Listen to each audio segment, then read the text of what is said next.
चलो ready. Agro tourism 3.9.3। Agro tourism. Agro tourism या तो दूसरा उसका नाम क्या है, rural tourism is a new approach towards entrepreneurship. आजकल एंटरप्रेन्योरशिप का एक नया अप्रोच आया है। आजकल मतलब ये बुक के हिसाब से आजकल, भाई तो बहुत पहले से है, 4-5 साल पहले से बहुत ज़्यादा फॉर्म में है एग्रो टूरिज्म। आज अपन वही पढ़ेंगे, देखते क्या है meaning. In an increasingly mechanized world, many people have lost touch with how their food is produced or the region where it originated. आजकल कौन सा वर्ड चल रहा है? मकेनाइज्ड वर्ल्ड। हमारा दुनिया बहुत तेजी से मकेनाइज्ड हो जा रहा है। मतलब क्या? मशीन्स मशीन्स मशीन्स, जिधर देखो उधर मशीन। मशीन का टाइम पास चालू है, सब मशीन पे ही है।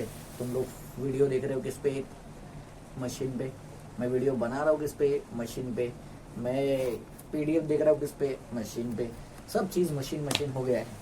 बहुत सारे लोग को अभी ये मशीनाइज्ड वाले मकेनाइज्ड दुनिया में क्या हो गया है, ये भूल गए सब लोग कि वो लोग का खाना कैसे बनता है, कहाँ पे खाना उगाया जाता है। ये सब चीज़ वो लोग भूल गए हैं। कौन से रीजन से वो लोग बिलोंग करते हैं वो भी वो लोग धीरे धीरे भूलते जा रहे हैं। Agro tourism offers tourists a chance to reconnect with the land and provides a hands-on experience with local foods. ऐसे केस में जब सब लोग अपनी जड़ों को भूलते जा रहे हैं, ये टाइम पे एग्रो टूरिज्म आता है। और एग्रो टूरिज्म लोगों को अपने ज़मीन से जुड़ने का, अपने ज़मीन से फिर से रिकनेक्ट करने का चांस देता है। वो चांस कैसे देता है? एक हैंड्स ऑन एक्सपीरियंस प्रोवाइड करता है लोकल फूड से। लोग आते हैं, विलेज लाइफ को एक्सपीरियंस करते हैं, एग्रीकल्चर को एक्सपीरियंस करते हैं, और फिर पब्लिक को समझ में आता है कि कैसे वो लोग का खाना बनता है। Agri tourism activities include picking fruits, tending bees, milking cows and other educational pursuits. Agri tourism में बहुत सारी एक्टिविटी आती है, उसमें से 2-4 एक्टिविटी देख लो। पहला एक्टिविटी पिकिंग फ्रूट्स, पेड़ को तोड़ना। डायरेक्ट पेड़ को तोड़ना नहीं, फल तोड़ना, फ्रूट्स को तोड़ने का डायरेक्ट पेड़ पे से एग्रो टूरिज्म में आया। टेंडिंग बीज, वो मधुमक्खी लोग के पास से शहद निकालने का, छत्ते में से शहद निकालने का हाथ से, वो भी किस में आता है? टूरिज्म, एग्रो टूरिज्म एक्टिविटी में। मिल्किंग काउस, गाय का दूध निकालने का, वो भी एग्रो टूरिज्म एक्टिविटी में आता है। और भी ऐसे बहुत सारे एजुकेशनल परसूट होते हैं जो एग्रो टूरिज्म में आते हैं। चलो आगे देखो। Agri tourism focuses on travel that is empowering to local communities. Agri tourism ऐसा है जिसमें सिर्फ कस्टमर लोग का ही फायदा नहीं होता है, वहाँ के लोकल कम्युनिटीज का भी फायदा होता है। वो लोग को एम्पावर करने के लिए मदद करता है, मतलब वो लोग को बिजनेस करने के लिए और ज़्यादा मोटिवेशन मिलता है। बराबर। बहुत सोशली एंड इकोनॉमिकली, दोनों तरीके से वो जगह का डेवलपमेंट होता है। वो लोकल एरिया का सोशल डेवलपमेंट भी होता है, वहाँ का समाज का भी इम्प्रूवमेंट होता है, और प्लस वो इकोनॉमिकली भी डेवलप होते हैं। इकोनॉमिकली डेवलप कैसे होते हैं वो अपन आगे देखेंगे, लेकिन अभी फिलहाल इतना समझ लो कि लोकल एरियाज को सोशली और इकोनॉमिकली डेवलप, सामाजिक और इकोनॉमिक मतलब आर्थिक, हिंदी बोले तो वो तरीके से डेवलप करने के लिए कौन मदद करता है? Agro tourism. थॉमस जेफरसन का डायलॉग है, देखो, the small land holders are the most precious part of a state. Thomas Jefferson ने क्या बोला था कि जो छोटे लैंड होल्डर्स होते हैं, जो छोटे किसान लोग होते हैं, वो लोग किसी भी स्टेट के सबसे प्रेशियस पार्ट होते हैं, सबसे कीमती पार्ट होते हैं। बराबर। अगर स्मॉल लैंड होल्डर्स नहीं होंगे तो खेती बाड़ी नहीं होगा, खेती बाड़ी नहीं होगा तो आपके जेब में कितना भी पैसा रहने दो, खाना खा सकते हैं क्या? नहीं। तो इसके लिए बोला गया है, थॉमस जेफरसन ने बोला है, small land holders are the most precious part of a state. Definition देखो। Agri tourism is the idea of bringing urban residents to rural areas for leisure, travel and spending. Agri tourism एक idea है जिसमें urban residents को, जो शहर वाले इलाके में रहते हैं, वो शहर में रहने लोग को गांव में लाने का, और गांव में लाके वो लोग को लीजर ट्रैवलिंग करवाने का। वैसा ट्रैवल करें जिसके लिए वो लोग लीजर के लिए आए। लीजर एक्टिविटी मतलब टाइम पास वाला एक्टिविटी, जिससे वो लोग रिलैक्स हो जाए, प्लस वो लोग यहाँ पे आके पैसा स्पेंड करें। Agri tourism is a commercial enterprise at a working farm, ranch और agricultural plant conducted for the enjoyment of visitors that generate supplement income for the owner. दूसरा डेफिनेशन देखो। Agri tourism is a commercial enterprise at a working farm, ranch और agricultural plant conducted for the enjoyment of visitors that generate supplement income for the owner. तो जो जमीन का owner रहता है, वो जमीन के ओनर के लिए सप्लीमेंट्री इनकम की तरह पे कौन काम करता है? Agri tourism. कैसे? क्योंकि वहाँ पे विजिटर लोग आते हैं एंजॉय करने के लिए, चाहे वो ओनर के पास एक फार्म है या एक रैंच है। रैंच मतलब ऐसा एरिया जहाँ पे आप लोग एक्टिविटीज कर सकते हो, खेल सकते हो, या फिर वो हॉर्स राइडिंग कर सकते हो वहाँ पे। या तो एक एग्रीकल्चरल प्लांट है जहाँ पे एग्रीकल्चर किया जाता है, उधर पे आ सकते हैं वो लोग आके पैसा का खर्चा करेंगे, एंजॉयमेंट करेंगे, और इससे फार्मर को क्या मिलेगा, सप्लीमेंट्री इनकम। सप्लीमेंट्री इनकम मतलब क्या, एक्स्ट्रा इनकम। उसका मेन इनकम जो है वो तो अपने काम से ही चलेगा, खेती बाड़ी से ही चलेगा, लेकिन कोई कोई सीज़न में क्या होता है, विजिटर लोग आते हैं छुट्टी के सीज़न में, तो उसमें उसको सप्लीमेंट्री इनकम मिल सकता है, एक्स्ट्रा पैसा छाप सकते हैं। कौन, फार्मर लोग और लैंड ओनर्स। नेक्स्ट, महाराष्ट्र में एग्रो टूरिज्म देखते हैं कैसा है। Agro tourism in Maharashtra. The state of Maharashtra is the pioneer state to develop and promote agro-tourism in the country. हमारे स्टेट, हमारे देश में, कौन सा देश में रहते हो तुम लोग, इंडिया में रहते हो? अच्छा, इंडिया में महाराष्ट्र स्टेट ऐसा स्टेट है जिसने एग्री टूरिज्म को शुरुआत किया उसका, प्लस एग्री टूरिज्म को बढ़ावा भी दिया। Agri tourism as a business establish करने में किसका हाथ है, महाराष्ट्र स्टेट का हाथ है। इसके लिए बोला जाता है Maharashtra state is the pioneer state. Pioneer state मतलब क्या, जो चीज़ों को शुरू करता है। पाइनियर मतलब जो शुरू करते हैं और उसको फेमस करते हैं, लोगों के बीच में लेके जाते हैं। तो महाराष्ट्र ही वो स्टेट है जो पूरे देश के सामने एक एग्जाम्पल सेट किया कि ऐसा भी टूरिज्म हो सकता है। एग्री टूरिज्म और agro tourism as it is defined most broadly involves any agriculturally based operation or activity that brings visitors to a farm. Agro tourism वही एक्टिविटी है जहाँ पे विजिटर लोग मतलब वही टूरिस्ट लोग आते हैं फार्म पे और एक्टिविटीज करते हैं, पैसा खर्चा करके जाते हैं। Agri tourism is a form of niche tourism that is considered as a growth industry in many parts of the world including India, Australia, Canada, United States and the Philippines. तो agree tourism जो है एक अलग type का business है और ये अलग टाइप का टूरिज्म है। बहुत सारे टाइप के टूरिज्म रहते हैं। मेडिकल टूरिज्म होता है, अपन किधर घूमने के लिए जा रहे तो टूरिज्म है। अगर मेडिकल पर्पस के लिए घूमने के लिए जा रहे हैं, जैसे इंडिया में बहुत सारे लोग इलाज करने के लिए आते हैं, तो वहां से वो लोग ट्रैवल करके आ रहे हैं, कौन सा टूरिज्म है, मेडिकल टूरिज्म। बिजनेस ट्रिप पे जा रहे हो तो कौन सा टूरिज्म है, बिजनेस टूरिज्म। ऐसे ही अगर एग्रीकल्चर वाली लाइफ एक्सपीरियंस करने के लिए कोई टूरिस्ट आ रहा है तो कौन सा टूरिज्म है, एग्रो टूरिज्म। ऐसे ही बहुत सारे ये एग्रो टूरिज्म बहुत सारे देश में फैल चुका है, जैसे इंडिया में, कनाडा में, ऑस्ट्रेलिया में, यूनाइटेड स्टेट्स में और फिलीपींस में। और ये फैलते ही जा रहा है क्योंकि क्या है, बहुत अच्छे टाइप का है बिजनेस है जिसमें फार्मर लोग को सप्लीमेंट्री इनकम मिलता है और अर्बन रेसिडेंट लोग को क्या मिलता है, रूरल लाइफ फिर से एक्सपीरियंस करने को मिलता है, जिसका टच वो लोग धीरे धीरे बोलते जा रहे हैं। और क्योंकि अब फार्म लैंड उतना है नहीं, प्लस एक फार्म लैंड को ओन करना और उसको मेंटेन करने से अच्छा अर्बन रेसिडेंट लोग क्या सोचते हैं, थोड़े दिन के लिए जाते हैं, एक आध कोई अर्बन एग्रो टूरिज्म का ट्रिप मार के आ जाते हैं, मगजमारी खत्म। तो इसके लिए बहुत सारे देश में डेवलप हो रहा है। चलो next page. Besides growing and selling products there are many other important aspects to managing a farm business. एक फार्म बिजनेस को चलाने के लिए सिर्फ और सिर्फ प्रोडक्ट को उगाना, मालूम पड़ा खेती बाड़ी करना और प्रोडक्ट सेल करना ही नहीं, उसमें बहुत सारी अलग चीज़ें भी आती है। उसमें क्या क्या करना पड़ता है, चलो देखो next line. Business planning, finding land, managing employees, record keeping, adhering to regulations, insuring crops and preparing for a rainy day and retirement all fall under the heading of farm management. Farm management एक ऐसा activity है जिसमें बहुत सारे activities आते हैं, जैसे business planning, मेरा बिजनेस कैसा चलेगा उसको प्लान करना पड़ता है। दूसरा चीज फाइंडिंग लैंड, जमीन ढूंढने का। फिर उसके बाद मैनेजिंग एम्प्लॉयज, एम्प्लॉय लोग को भी मैनेज करना पड़ता है। फिर उसके बाद रिकॉर्ड कीपिंग, रिकॉर्ड कीपिंग मतलब रिकॉर्ड रखने का, कितने लोग आए, कितने लोग गए, मेरा कितना खर्चा हुआ, प्रॉफिट कितना हुआ, पूरा रिकॉर्ड रखना पड़ता है।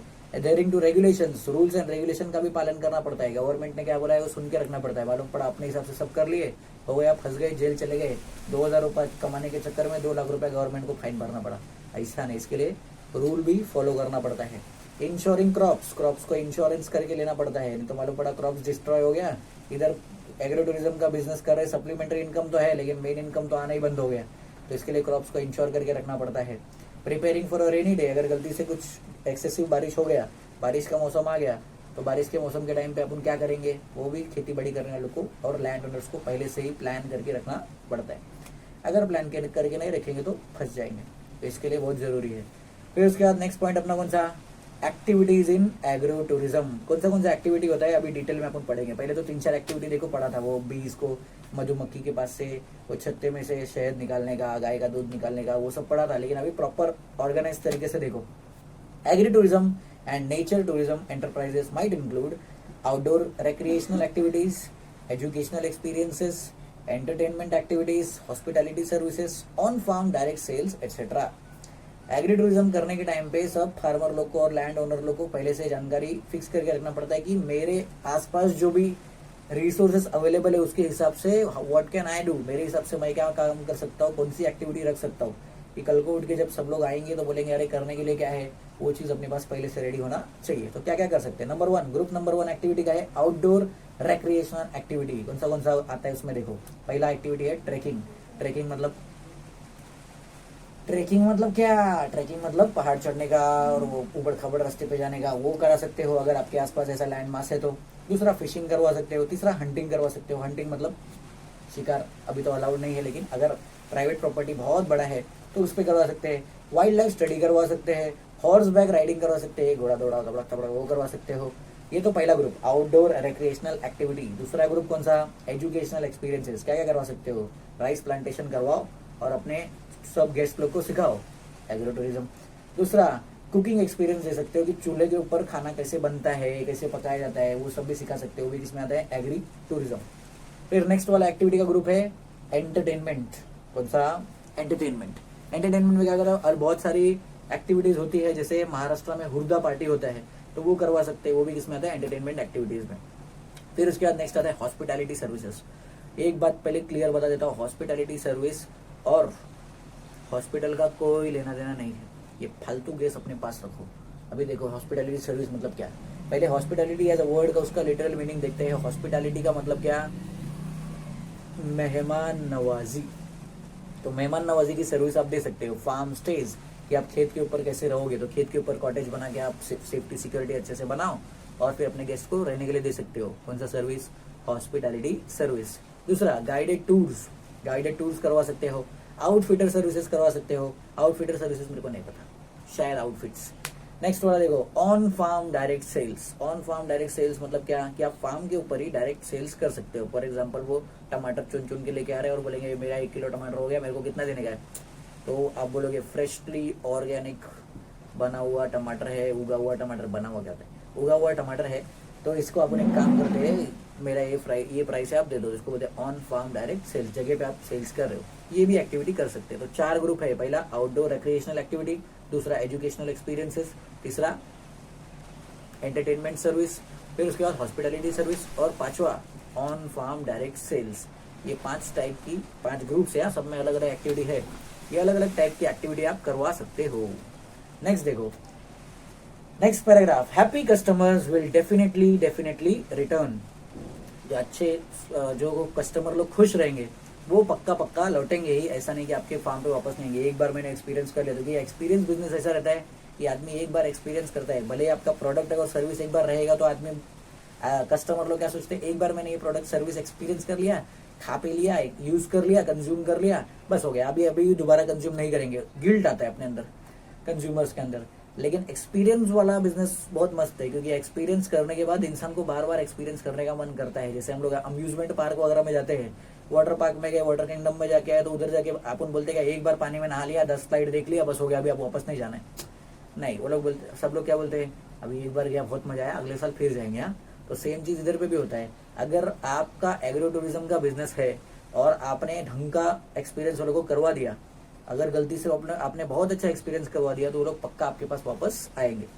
दे will also tell their friends and family about farm, बरोबर।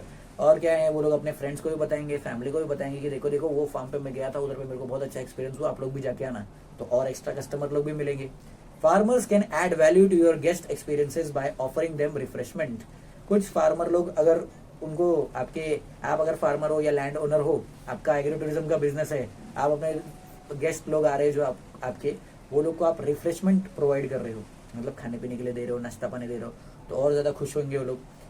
Plus they can select products that complement what they produce on the farm, such as milk or butter samples, fresh fruit juice, etc. तो आप cross selling भी कर सकते हो।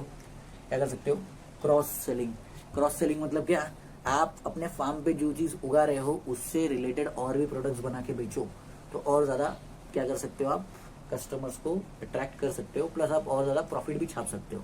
जैसे अगर आपका पोल्ट्री फार्म है, तो मिल्क या बटर के सैंपल रख सकते हो, फ्रेश फूड रख सकते हो, फ्रेश खाना, फ्रेश फ्रूट का जूस रख सकते हो। ये सब चीजें आप करोगे तो क्या होगा, प्रॉफिट भी बढ़ेगा, और क्या होगा, एक अलग लाइन ऑफ बिजनेस भी शुरू हो जाएगा, क्योंकि एक्सपीरियंस करके वो लोग जाएंगे तो आज नहीं तो कल फिर से आपसे सामान मंगाएंगे। कि मैंने आपके फार्म का बटर चखा था, बहुत मस्त था, मेरे को वही बटर मांगता है। हो सकता है बल्क ऑर्डर में मिल जाए। तो इसके लिए हमेशा रेडी रहने का, एंटरप्रेन्योर बन के नए नए अपॉर्चुनिटीज को ग्रैब करने के लिए। With time and creativity farmers with time and creativity, farmers can expand their recreational enterprise through fun entertaining activities such as contest, adult and children classes और games।